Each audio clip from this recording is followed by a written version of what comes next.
আমার প্রিয়জনেরা, আমি আজকে আপনাদের একটা কথা বলবো। অনেকেই সফলতা চাই আমরা, রোগ থেকে মুক্তি চাই বা অন্য কোনো বিষয়ে আমরা সফলতা চাই। সে স্টুডেন্ট থেকে শুরু করে বিবাহ থেকে মানুষের জীবনে যতগুলো স্টেজ আসে, তা আমি বলবো কি, যদি আর কোনো কিছু করার সময় না পান, একটা আরতি লাগান শ্রীকৃষ্ণের চরণে, মায়ের চরণে, শিবের চরণে, যে যাকে পছন্দ করেন। আমি কৃষ্ণ ধরেই বলবো, কারণ এই চ্যানেলে আমি শ্রীকৃষ্ণ রাধারানী এই সমস্ত কথাই বলি। তো সেই জন্যে আমি শ্রীকৃষ্ণ ধরেই বলবো যে একটা শ্রীকৃষ্ণর ফটো বা মূর্তি বা গোপালকে বেছে নিন, নিয়ে দিনের একটা সময়, কিচ্ছু করতে হবে না, সারাদিন নাম জপ ধ্যান এটা ওটা কিছু করতে হবে না, খাতা লেখা কিচ্ছু করতে হবে না। আপনি শুধু কর্মস্থান থেকে ফিরে এসে, হ্যাঁ, এসে শুদ্ধ হয়ে বসলেন, যখন পেটটাকে শান্তি করে নেবেন, পেট শান্তি না হলে কোনো কিছু হয় না।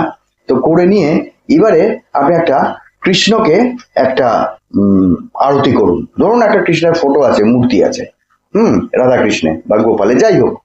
তা সেখানে একটা মোটা একটা মোমবাতি নিন।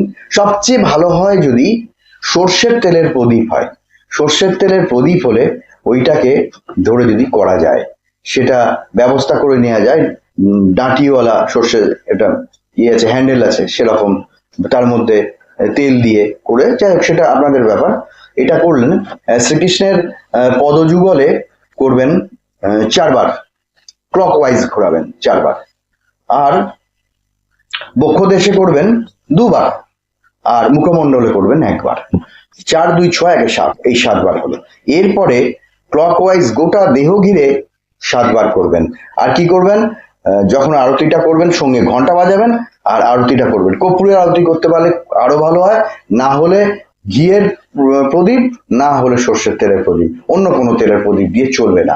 এবারে আরতি করার সময় কিন্তু মনের মধ্যে কোনো চিন্তা রাখবেন না, শুধু কৃষ্ণের চিন্তাই রাখবেন। আর আহ, ওম কৃষ্ণায় নমঃ, কৃষ্ণায় নমঃ, কৃষ্ণ, এভাবে করলেন 4 বার। ওম কৃষ্ণায় নমঃ, ওম কৃষ্ণায় নমঃ, এভাবে করলেন। মুখমণ্ডলে 1 বার, এবার 7 বার। ওম কৃষ্ণায় নমঃ, ঘন্টাটা যেন না বাজে, এইভাবে করবেন। কর্পূর, তারপরে না হলে ঘিয়ের, না হলে সর্ষের তেলের, এইটা করবেন। করার পরে আপনি আসনে বসে একটা জবরদস্ত চাইবেন।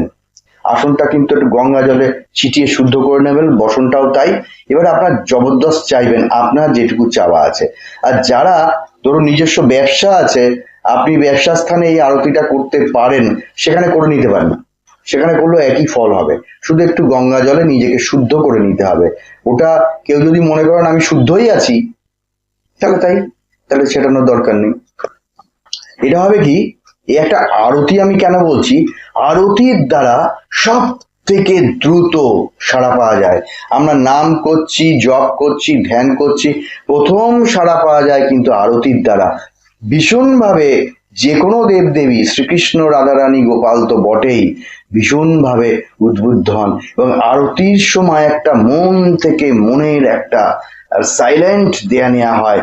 দেখবেন একটা আরতি করার পরে আপনার যে ফ্রেশ লাগবে, মনের প্রশান্তি, গ্লানি, মনের মধ্যে দেখবেন অনেকে না দুশ্চিন্তায় ভোগেন, বিভিন্ন রোগে ভোগেন। এবং বয়স্কদের জন্য আমি বলছি, যদি বসে না করতে পারেন, দাঁড়িয়ে দাঁড়িয়ে আরতি করুন।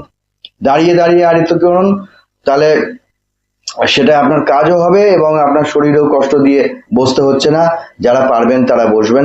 দেখবেন আরতি করার পরে, ঠাকুরকে প্রণাম করার পরে আপনি বলবেন যে আমার কি রোগ ব্যাধি আর কি কষ্ট পাচ্ছি, আমার চেয়েও বেশি জানো তো তুমি। তা সেই জন্যে আমি তোমাকে আরতি করছি, তা তুমি আমাকে যা ফল দেয়ার দাও। আরতির যদি কোনো ফল আমি প্রাপ্ত হই আজকে, এই নাও আমি তোমার চরণে দিলাম, এইবারে তুমি আমাকে কি ফল দেবে দাও। কারণ শ্রীকৃষ্ণ বলেছিলেন, কর্ম তো করছো, নিজের কর্ম বলে মনে করো না, আমার কর্ম বলে মনে করো। আর সেই কর্ম করে তুমি আমাকে আমার চরণে নিবেদন করো, ফল আমি দেবো। আপনি কিন্তু এই কাজটাই করবেন। আরতির দ্বারা কিন্তু মনের আতঙ্ক, ভয়, অ্যাংজাইটি এবং বিভিন্ন ধরনের ফোবিয়া থাকে, সেই সমস্ত ফোবিয়া কারুর পাহাড়ে চড়তে, কারুর জলে নামতে, কারুর উঁচু জায়গার থেকে মাথা ঘুরে, বিভিন্ন রকমের, কারু কোনো ধরনের মানুষকে দেখলে ভয়, হঠাৎ চিৎকার করলো কেউ ভয়, এই ধরনের একটা ফোবিয়া আছে।